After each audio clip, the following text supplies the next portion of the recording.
Buenas tardes. Por el multimedio, Tiro al Blanco. Bajo la coordinación y participación de Narciso Isa Conde. La verdad sin dobleces. Para hacer realidad los ideales del Coronel Camaño y el inmenso Che Guevara. Cuidado. Tiro al Blanco. Es muy grata la presencia de Narciso Isa Conde en este programa.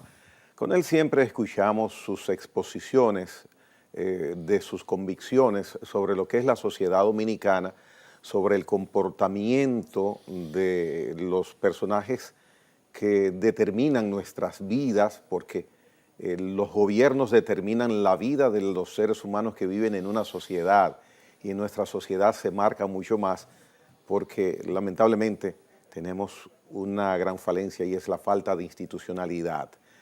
Hombre crítico, hombre de convicciones propias, por eso me satisface compartir con él esta hora en la hora 22. Buenas noches, don Narciso. Pero fíjate, no es exactamente una falta de institucionalidad, es una institucionalidad pervertida, corrompida, separada de los sentimientos del pueblo, de las necesidades. Eso tiene que ver también con la formación económico-social. El capitalismo es un sistema que no está montado para responder a las necesidades humanas. Puede manipular las necesidades humanas. Su lógica es la ganancia. Su lógica es su reproducción, es la acumulación de capital. Entonces ahí todo se vale. Y eso ha llegado a un punto en medio de esta situación de degradación que además impacta a todas las instituciones. Porque no es solo que en las instituciones están plagadas de corrupción y de múltiples factores que las separan de la gente, que imponen discriminaciones, explotación, exclusión social, por razones de racismo, por razones de género, en fin, y por razones de clase. Aquí cualquier dominicano o dominicana que sea pobre, que sea negro o que sea descendiente de haitiano, y si es mujer y si es niña, mucho más, no vale para el poder. El poder está separado de la gente. Y bueno, y como tú dices, ese poder es que decide la vida de la gente. Sin embargo, pareciera una contradicción, y es contraproducente en realidad, de que ese cuadro que usted muestra, evidentemente a un ser humano no le conviene. Sin embargo, lo que predomina en nuestro país y en una gran mayoría de países es el esquema capitalista de gobierno. Entonces, ¿por qué está vigente la presencia del capitalismo como forma de ejercer gobierno? No, las formaciones económico-sociales no son efímeras, no son de corta duración, son de duración prolongada. Y no puede morigerarse la manera, a su juicio, de lo que es un capitalismo, que el capitalismo diga, bueno, pero déjame flojar aquí y ser más participativo. Hay un periodo en que ese fenómeno se registró, se dio. ¿Cuándo? A raíz de la conformación de lo que se denominó el campo socialista, Unión Soviética, los países del este, China, Vietnam, Cuba, Corea, que rompe el dominio incompartido del capitalismo, ese factor presionó al capitalismo y sobre todo presionó al capitalismo europeo y norteamericano. Entonces cuando surge todo aquel programa del Estado del Bienestar, de la socialdemocracia. Correcto. Es decir, constituir un Estado más redistribuidor de ingresos. Ahí vinieron todo el tema de los pactos colectivos, de las conquistas obreras, de los programas sociales, de la medicina. Bueno, en Inglaterra la medicina fue pública por mucho tiempo. En fin, un avance sensible del programa social a partir de las luchas populares y obreras en Europa, pero a partir también de la presión que implicaba un régimen que sin duda alguna tú podías criticar en determinados aspectos en materia de desigualdad social, redujo enormemente las desigualdades sociales, erradicó la pobreza extrema, en muchos casos la propia pobreza. Entonces eso presionaba al capitalismo. Pero a raíz de toda se dieron dos crisis simultáneas. Una perdura, otra provocó el derrumbe de lo que se llamó el campo socialista, ¿no? La desintegración de la Unión Soviética, todo esto. Y ahí entonces se impone un capitalismo mucho más duro, que es el capitalismo neoconservador, neoliberal. Ahí vienen las privatizaciones, el desmonte de las conquistas sociales, el llamado libre mercado en una fase de monopolios, oligopolios. No hay libre mercado, es una falacia. Lo controlan aparentaría que sí. Lo controlan las grandes corporaciones. Yeah. Las desigualdades, la generación de riqueza cada vez está más vinculada al incremento de las desigualdades sociales. De manera abismal, cuando tú ves lo que pasa a nivel del 1% de la población mundial y la riqueza que controla, estamos hablando de los grandes magnates, es una cosa bestial. Y los estándares de niveles de vida que van creciendo, por ejemplo, en los países desarrollados, ahí ha funcionado el capitalismo. Pero el capitalismo cada vez está generando en los propios países centrales, llamados desarrollados, llamados civilizados, está generando cada vez más procesos de empobrecimiento. Por lo que te digo, porque genera riqueza a partir de crear, de empobrecer. Y la riqueza se va concentrando en un polo y un sector medio.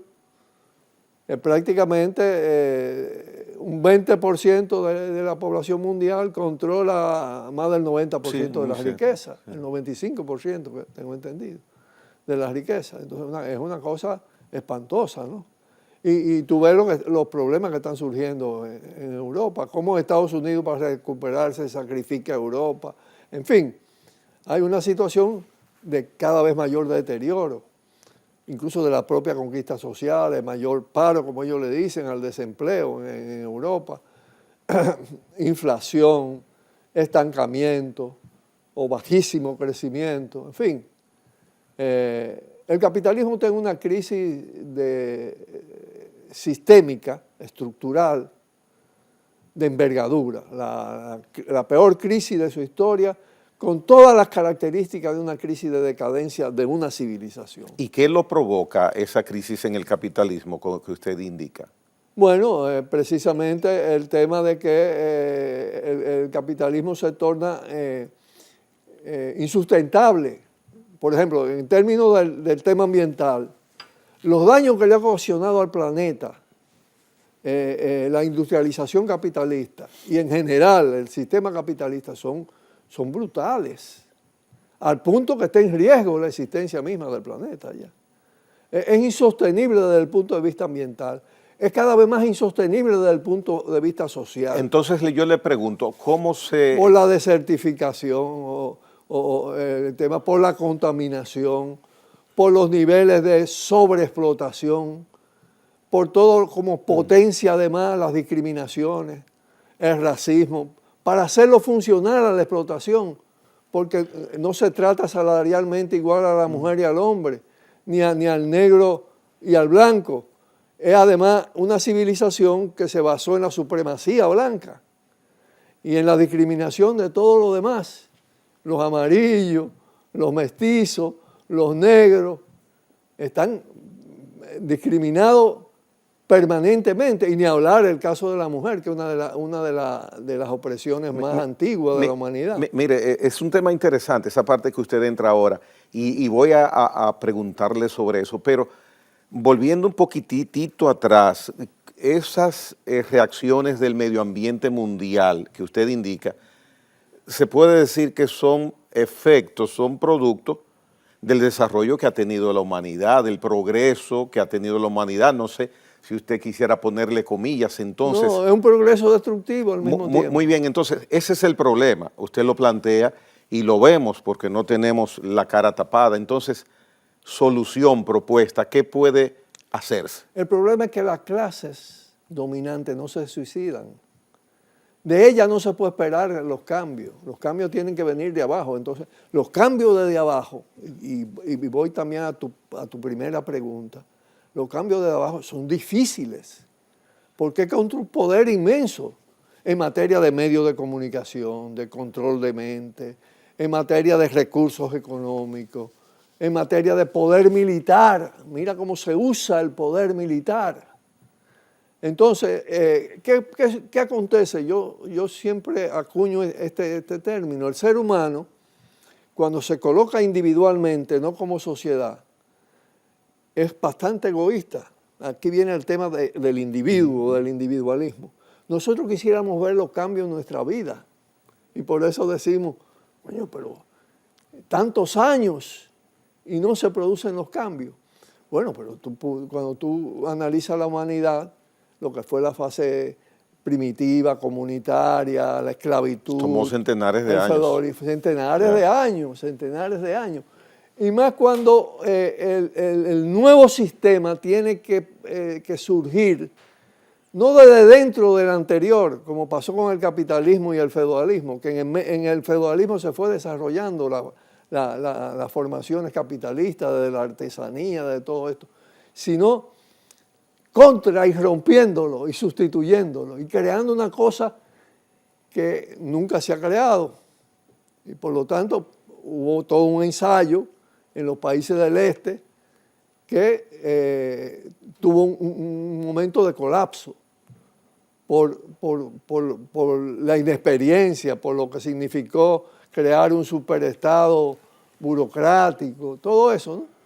Es un tema apasionante. Sí, por supuesto, y extenso. Ahora, ¿qué acontece? Que eso se refleja con mucho más fuerza en lo que se llama la periferia del sistema capitalista, que son los países dependientes, colonizados, recolonizados. Ahora recolonizados bajo la estrategia neoliberal, que es muy brutal en términos de empobrecimiento, en términos de generación de egoísmo. Tú no te fijas lo que está pasando en esta sociedad. Solo cuando tú sales manejando en la calle te das cuenta.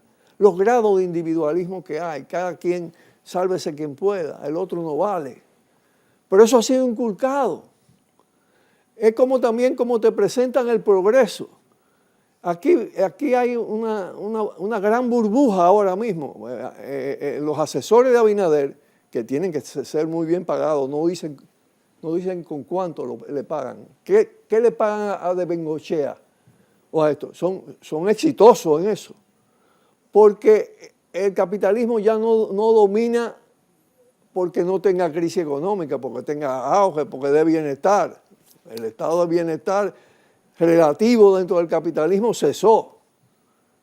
Hay crisis económica, hay crisis social, hay desigualdades enormes, pero hay control de mente. ¿Cómo se manifiesta? Control de mente y creación de una fantasía. ¿De qué manera? Porque tú dices, bueno, aquí nos presentan un país de la maravilla, que está en los primeros lugares del mundo. Entonces, ¿cómo es esto, digo yo? Con un déficit habitacional de 1.200.000 viviendas, no habitable, y gente sin vivienda incluso, y no pocos, con niveles de desempleo que no son lo que ellos dicen. Juventud, 25%, mujeres hasta el 30% muchas veces de desempleo. El adulto hombre está no menos del 20%, aunque pero digan lo contrario. Esos no son los números que yo leo. Con una marginalidad, con una economía marginal, informal le llaman, para suavizarla, de 53% de la población. Entonces, ¿de qué me están hablando? ¿Qué tipo de educación tenemos? ¿En qué lugar en el mundo estamos en materia de educación? ¿Cuál es el tema de la salud en la República Dominicana? ¿Qué pasa con la salud, la ARS y la AFP? ¿Qué pasa con el medio ambiente? Aquí hay una crisis ambiental. Aquí incluso en estos 2 años, en estos 2 años y medio, la situación está peor en materia de las áreas protegidas, los asaltos a las áreas protegidas, los permisos que le han dado a empresarios agroindustriales para acabar con la madre de todas las aguas, que es Valle Nuevo. Hay que ver lo que está pasando en el lado sur de Valle Nuevo, con los agroindustriales, enfrentando las áreas protegidas y destruyendo las áreas protegidas. En lo de Pedernales se quieren coger 6.200.000 metros cuadrados de la área protegida de la playa de Cabo Rojo, con el fideicomiso de Pedernales. Las APP, los fideicomisos, son pilares de un proceso de profundización de la línea neoliberal para apropiarse de naturaleza y de bienes del Estado. Los fideicomisos en sí mismos es un pacto es una asociación entre Estado y sector privado, cediéndole al sector privado la administración de las empresas autónomas. Las alianzas público-privadas es eso, y las mayores concesiones en naturaleza, en ríos, en playas, en agua. Es decir, se están apropiando y dañando al mismo tiempo la naturaleza, las fuentes de agua. ¿Qué es lo que está pasando? ¿Qué pasó con el Parque Manolo Tavares Justo, en la frontera del país, en el nordeste, en el noroeste? ¿Qué ha pasado? Lo anularon. El presidente, yo creo que es uno de los pocos casos mundiales donde un presidente de un tribunal constitucional anula un parque nacional para permitirle a una empresa, la Unigol del oro, apropiarse del oro y controlar las fuentes de agua de eso. Porque aquí está también en camino la guerra por el agua. Luis Carvajal, sentado en esa silla hace un par de semanas, alertaba. Por suerte que existen los Luises. Sobre la situación del agua en República Dominicana. Y la Comisión Ambiental de la UAS y la Academia de Ciencias, porque la autoridad que han logrado, poniendo el conocimiento y la ciencia para denunciar lo que está aconteciendo y enfrentarlo, es una cosa que nadie puede desconocer. ¿Por qué usted, por lo que indica, evidentemente, no cree en la buena fe de un fideicomiso y en la buena fe de una alianza público-privada? Es que no hay buena fe ahí.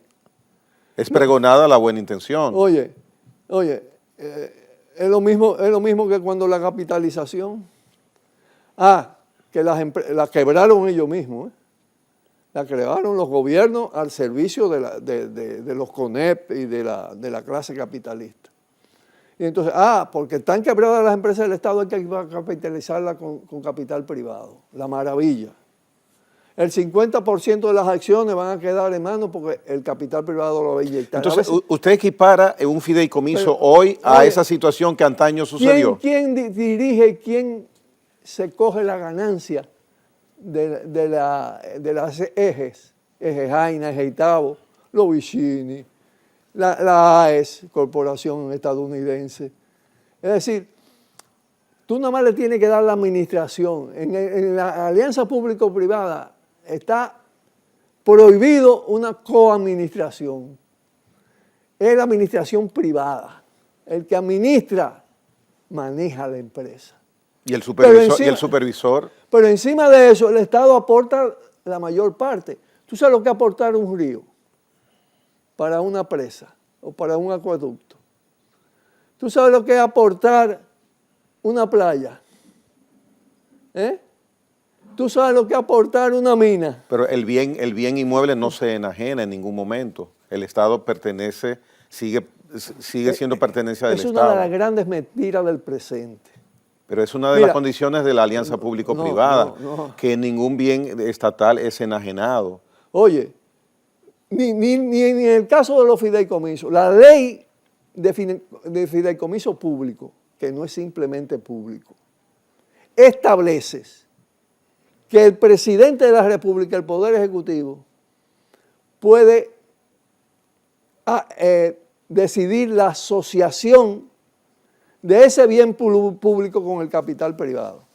Que generalmente lo que en aporta, esta ley que está... que generalmente lo que aporta es la capacidad de endeudamiento que tiene el Estado, porque además los organismos internacionales dirigen el financiamiento para favorecer el sector privado. En fin de cuentas, se quedan con el bien público. Pero además, la propia ley establece, primero, permite el endeudamiento como coempresa, como APP o como fideicomiso. Y si el endeudamiento conduce a una situación crítica, se autoriza la posibilidad de venderla, de enajenar el bien público. O sea, que hay esa... ¿Qué ha pasado con todo lo que fue el CEA, con todo lo que fue la CORDE, con todo lo que fue... No. Ese proceso... Eso está evaporado hace mucho tiempo. Y además, la piñata, porque en fin de cuentas, la enorme cantidad de tierra fértil del CEA se puso en una piñata. El robo de los generales, el robo de los políticos, el robo de los empresarios. Y cuando tú ves, bueno, 10 multimillonarios de este país, según la revista Forbes, te controlan más del 50% de la riqueza, ¿no? Bien, don Narciso, vamos a hacer una pausa para luego seguir conversando sobre esos y otros aspectos. Como les decía al inicio, interesante conversar con Narciso Izaconde. En breve retornamos.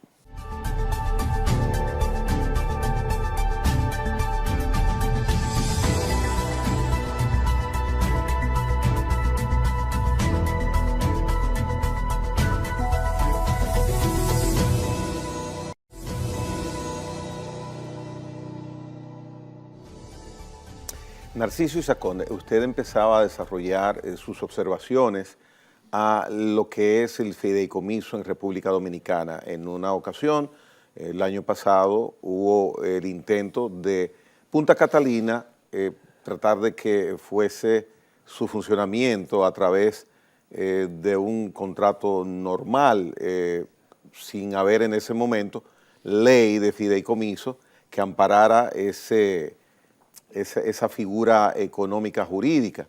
Entonces ya tenemos prácticamente la ley. El PRM y sus aliados en la Cámara de Diputados han hecho posible que en esa Cámara se conozca y se apruebe. Pasa ahora eso a continuar su proceso protocolar en el Senado de la República y por lo que se ve tendremos ley de fideicomiso público. En definitiva, la figura de fideicomiso aún esté reglamentada y depurada en el Congreso Nacional, ¿usted no la considera conveniente? Pero es que el Congreso Nacional, lejos de normatizar las cosas para bien, pervierte todo lo que toca. Porque si hay un órgano corrompido y además cruzado por múltiples bombardeos de lo peor de este país, banca de apuestas, narcotráfico, soborno empresarial, el hombre del maletín, figura de todas las administraciones, ¿no?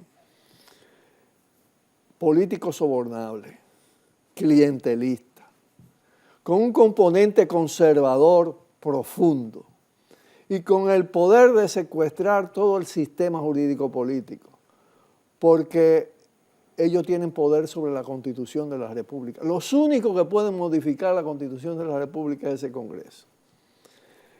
¿Qué está pasando y qué pasó con el proyecto de Código Penal? Una perversión total, negación de los derechos de la mujer, la negación de las tres causales. El caso de la negación de los derechos a la comunidad gay. El tema del castigo a los niños, castigo físico a los niños. Estamos hablando de posiciones del medioevo, del siglo antepasado, y peor aún, los niveles de conservadurismo de ese Congreso, y además su absoluta sumisión a los poderes establecidos, específicamente a los que dominan el CONEP, a los magnates, a las 10, 14, 15 familias que controlan la mayor parte de las riquezas del país y que tienen más poder, al capital transnacional. Es un Congreso que ha sido capaz de aprobar un contrato sin leerlo, y no una vez, y no una vez. Entonces, ¿qué puede esperarse que haga ese Congreso con la ley de fideicomiso? La propia ley que viene del Palacio Nacional, y esto posiblemente tú lo estés oyendo por primera vez. Ya dije algo de esto. No se está debatiendo lo fundamental de esa ley. Lo primero que en sí mismo la ley de fideicomiso implica un pacto, una asociación de capital, de patrimonio nacional, patrimonio social público, ya sea empresas del Estado, obras de infraestructura, naturaleza, agua, ríos, bosque, con el capital privado. Y con el capital privado, además, invirtiendo lo menos posible porque utilizan la capacidad de endeudamiento del país.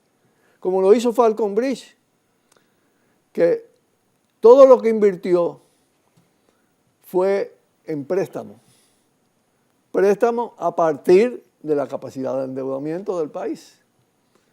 Entonces, no invierten nada y se van quedando con todo, porque se le pasa, como te decía, a la administración, todo esto. Entonces, en el artículo 5 del proyecto de ley de fideicomiso público, se le da poder al presidente de la República, al Poder Ejecutivo, para a través de cualquier entidad del Estado, asociar vía alianzas público-privadas o cualquier modalidad de asociación con el sector privado. A través de la figura inicial del Claro, fideicomiso. Y en el caso del fideicomiso y en el caso del APP, como te decía, está planteado que la administración va al sector privado. ¿A quiénes ponen de administradores? ¿Tuviste lo de Punta Catalina? Celso Marrancini.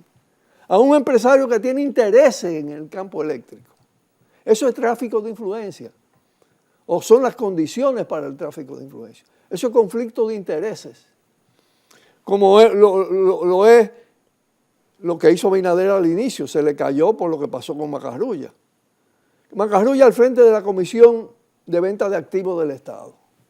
Y lo primero que se anuncia, Macarrulla es un hombre de los Vicini, muy importante como figura de los Vicini. Lo primero que se plantea vender son las acciones en el sector eléctrico. Y los Vicini tienen interés en el sector eléctrico.